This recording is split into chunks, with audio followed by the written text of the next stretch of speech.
Hey guys, what's up? Welcome to another UFC video. Today the brothers are going to be facing off Nate Diaz versus Nick Diaz. Let's see which brother wins. See you guys at the end of the fight.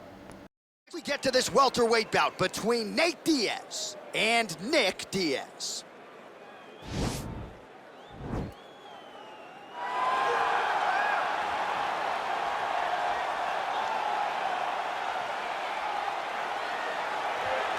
All right, so here he is, the ubiquitous Nick Diaz. It's hard to quantify his contribution to mixed martial arts. I will just lead by saying that this man brought a lot of fans into this sport, and when he fights, building still packed to the nines. Yes, absolutely. Nick Diaz has a fan base that will follow him through anything, and rightfully so.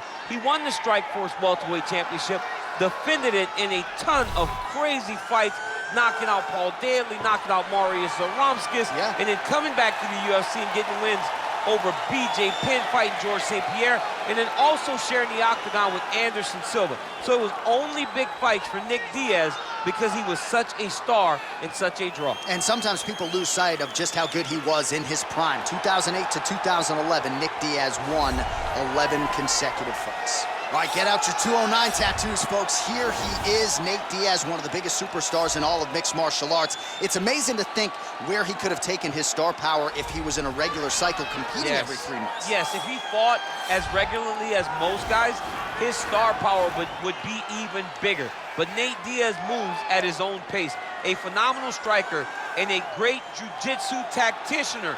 You fall into Nate Diaz's guard, you will get submitted, as he's shown on a number of occasions. A fantastic fighter. Welcome back, Nate Diaz. You're not going to out-cardio these Diaz brothers. You're not going to out-tough Nate Diaz. And once again, he is facing top competition here tonight. We'll see how it goes for Nate Diaz here in his UFC return. Our tale of the tape for this welterweight fight. Diaz is 35. Diaz is 7. The rest of the numbers are effectively identical. Here is Bruce Buffer. Ladies and gentlemen, this fight is 3 rounds in the UFC welterweight division. Introducing first, fighting out of the blue corner, a jiu-jitsu fighter holding a professional record of 26 wins, 11 losses, and 2 no contests. He stands 6 feet tall, weighing in at 170 pounds. Fighting out of Stockton, California, Nick Diaz! And now introducing his opponent, fighting out of the red corner, a jiu-jitsu fighter holding a professional record of 22 wins, 13 losses. He stands 6 feet tall, weighing in at 170 pounds. Fighting out of Stockton, California, he is an Ultimate Fighter season winner, Nick Diaz!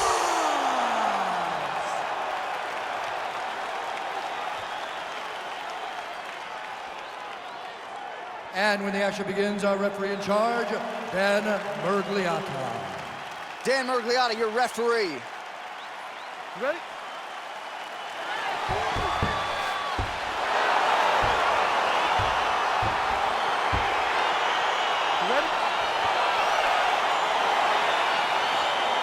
All right, folks, here we go with round 1. This is not the Eddie Bravo Invitational. This is the UFC, and 2 of the more decorated Brazilian Jiu-Jitsu black belts we have in this or any division. Yes, in any division. We've never seen guys that can really incorporate the jiu-jitsu into fighting as we've seen this 2 do. But who's gonna make a mistake? Who's gonna leave an arm out there to get grabbed? Who's gonna leave their neck out? Let's see, when you put 2 great jiu-jitsu players together, who can get their hand raised in the octagon. He loaded up on that right hand too. Strong defense here as the hook to the head is blocked. Big punch lands over the top. How's he gonna follow this one up? Well, now if you're the opponent, you really got to be careful as Diaz is able to find a home for that right hand yet again. When Diaz starts landing the right hand, you have got to stay firm. You have got to dig your heels in the ground and say, no way you're going to just run me over. Easier said than done when you're facing Nathan Diaz. All right, here engaged in a single collar tie.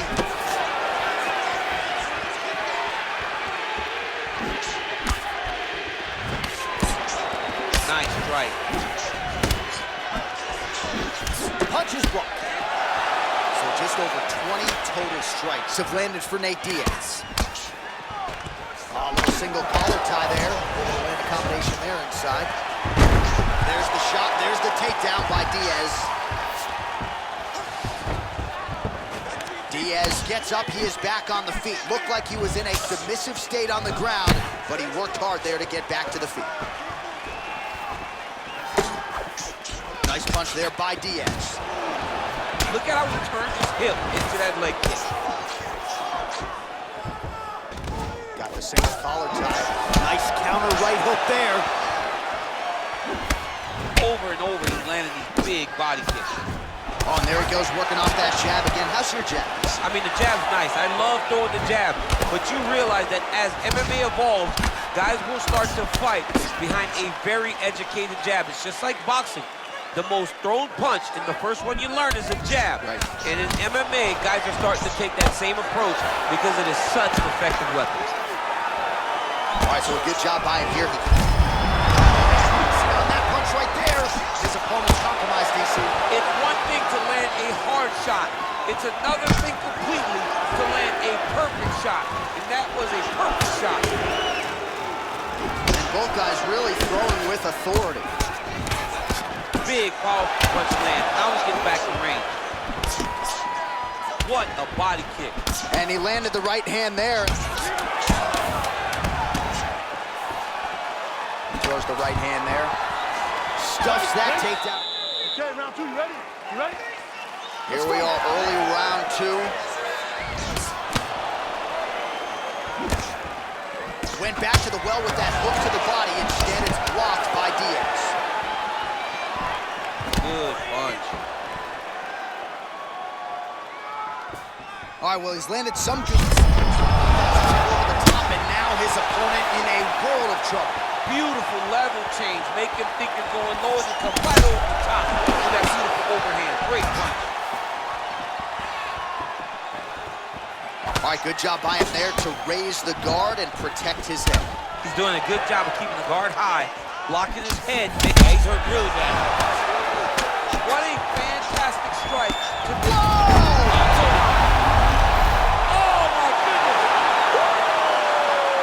A near-perfect strike to end the fight and end the night for his opponent, who candidly may not have even seen that shot coming. So just the way he drew it up, exactly what he told us during fight week, played out here on fight night. He found a little opening in his opponent's defense and barged right through it to get the big knockout win. Now we go inside the octagon. Bruce Buffer with the official decision. Ladies and gentlemen, referee Dan Mergliotta has called a stop to this contest at 1 minute, 15 seconds of round number 2. Declaring the winner by knockout, Nick Diaz! So the celebration is on with him and his team, and rightfully so. A monumental result.